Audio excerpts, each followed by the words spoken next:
Los himnos, palabra de origen griego que traduce en la versión de los 70 la raíz halal, se presentan en la escritura como poemas habitualmente cantados que expresan la admiración y el agradecimiento por las obras de Dios.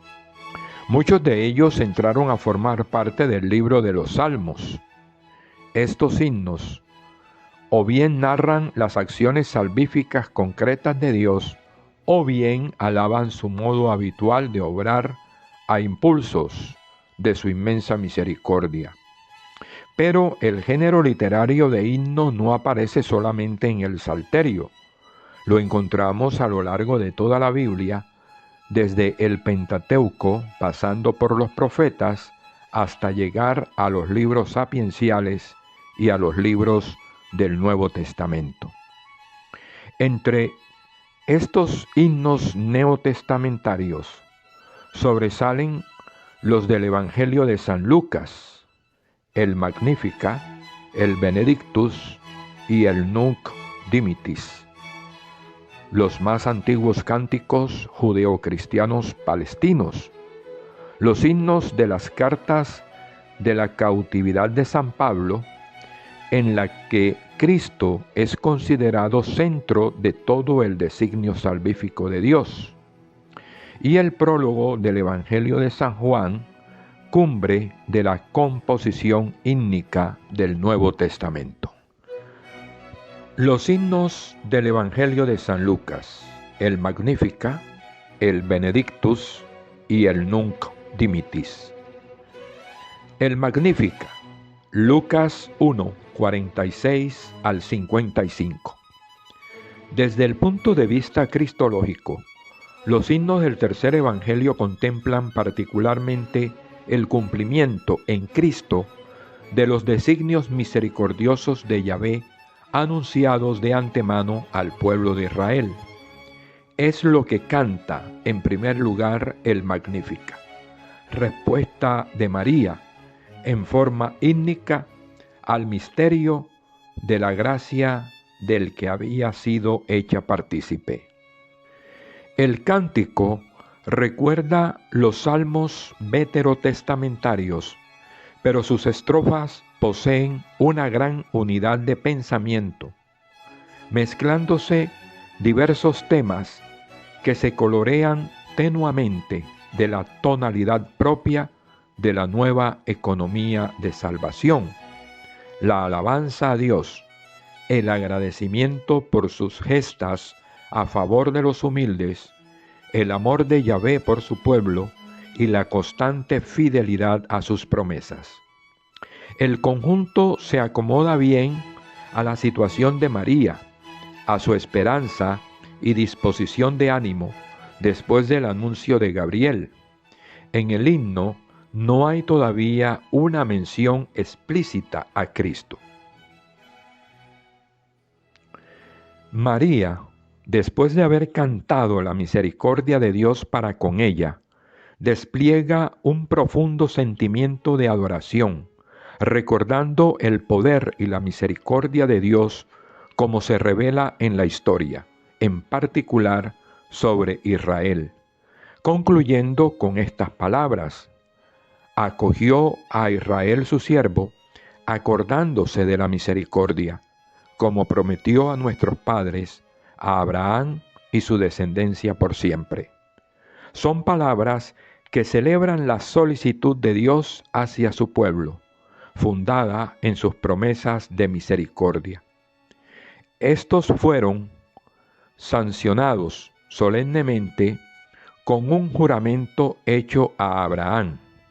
Génesis 22, del 15 al 18. La solicitud de Dios se expresa en términos de recuerdo. Dios no se puede olvidar, no puede desatender lo que ha prometido. El prometer se ha empeñado una vez por todas.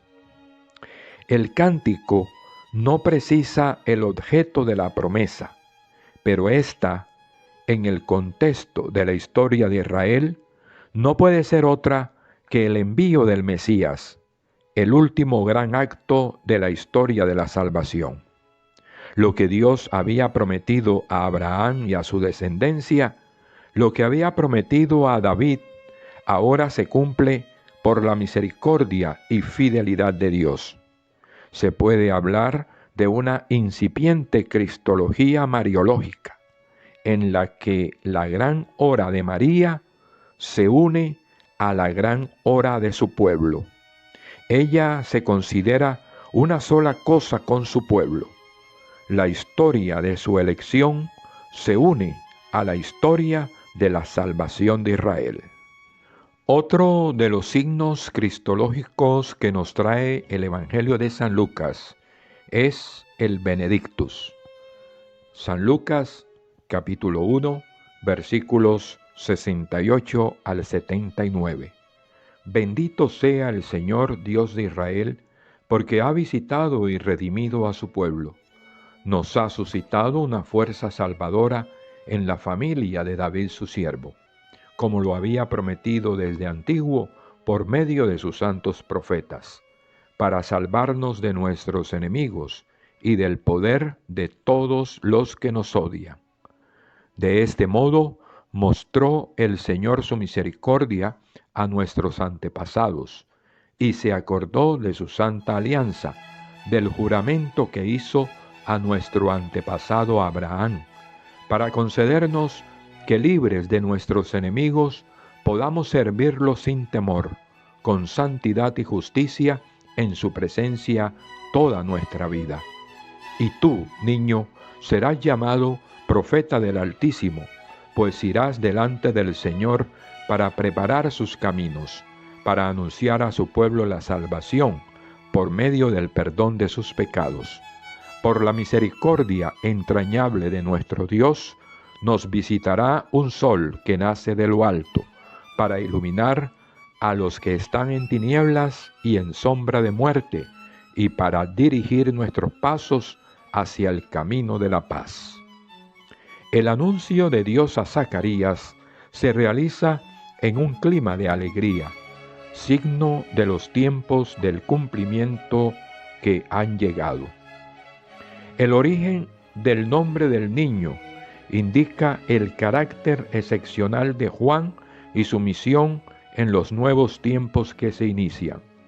Como María, Zacarías recita un salmo, llamado tradicionalmente Benedictus, cuyo tema es la acción de gracias por la salvación que aparece en la historia de los hombres, y en el que se alude también a la misión específica de Juan como precursor de Jesús. Y el tercer himno que nos trae el Evangelio de San Lucas es el Nunc Dimittis, Lucas 2, 29-32.